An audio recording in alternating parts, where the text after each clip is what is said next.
মনে রাখবেন 25টি উঁট হলে একটি উঁটের বাচ্চা জাকাত দিতে হয়, 30টি গরু হলে একটি গরু জাকাত দিতে হয়, 40টি ছাগল হলে একটি ছাগল জাকাত দিতে হয়, 18 মণ 30 কেজি শস্য হলে 20 ভাগের 1 ভাগ শস্য ওসর দিতে হয়, 18 মণ 30 কেজি শস্য হলে 20 ভাগের 1 ভাগ শস্য ওসর দিতে হয়, 20 মিসকাল 7.5 ভরি স্বর্ণ হলে বাজার মূল্য জিজ্ঞাসা করে শতকরা 2.5 টাকা জাকাত দিতে হয়, 7.5 ভরি স্বর্ণ হলে বাজার মূল্য জিজ্ঞাসা করে শতকরা 2.5 টাকা জাকাত দিতে হয়। 52 তোলা রূপা 7.5 ভরি রূপা 52 তোলা রূপা হলে 52 তোলা রূপা হলে 200 দিরহাম, 200 দিরহাম 52 তোলা 52.5 তোলা রূপা হলে বাজার মূল্য জিজ্ঞাসা করে শতকরা 2.5 টাকা জাকাত দিতে হয়।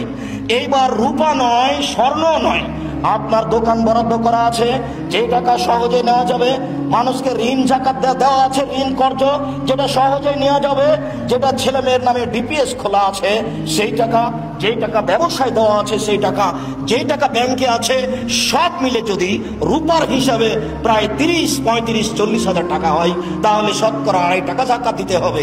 স্বর্ণের হিসাব হলে 2.5, 3.5 লক্ষ টাকা হলে শতকরা 2.5 টাকা জাকাত দিতে হবে।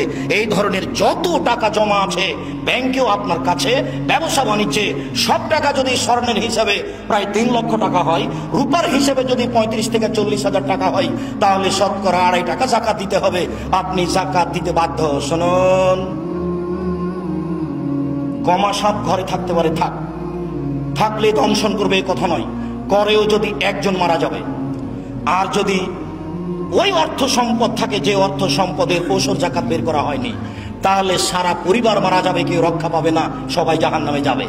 রাসূল সাল্লাল্লাহু আলাইহি সাল্লাম বলেন, লা ইয়াদখুলুল জান্নাতা জাসাদুন গুযিয়া বিল হারাম, ওই শরীর জান্নাতে যাবে না যেই শরীর হারাম উপায়ে বড় হয়। তিনি বলেন, কুল্লু লাহমিন নাবাতা মিনাস সুহতি কানাতিন আওলা বিহি, যেই শরীর হারাম উপায়ে বৃদ্ধি হয়, বড় হয়, বেঁচে থাকে, সেই শরীরের জন্য জাহান্নামী যথেষ্ট।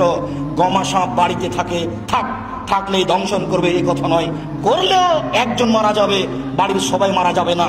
আর যদি অর্থ সম্পদের ওসর জাকাত বের না করা থাকে সবাই মারা যাবে, সবাই জাহান্নামে যাবে। যদি অর্থ সম্পদের ওসর জাকাত কেউ নেওয়ার না থাকে তাহলে ধান এগুলি যেখানে আবর্জনা ফেলেন সেইখানে ফেলে দিবেন, আর টাকাটা ধীরে জ্বালানা দিয়ে বাইরে ফেলে দিবেন, এটা নিচে পড়ে যাক, বাড়িতে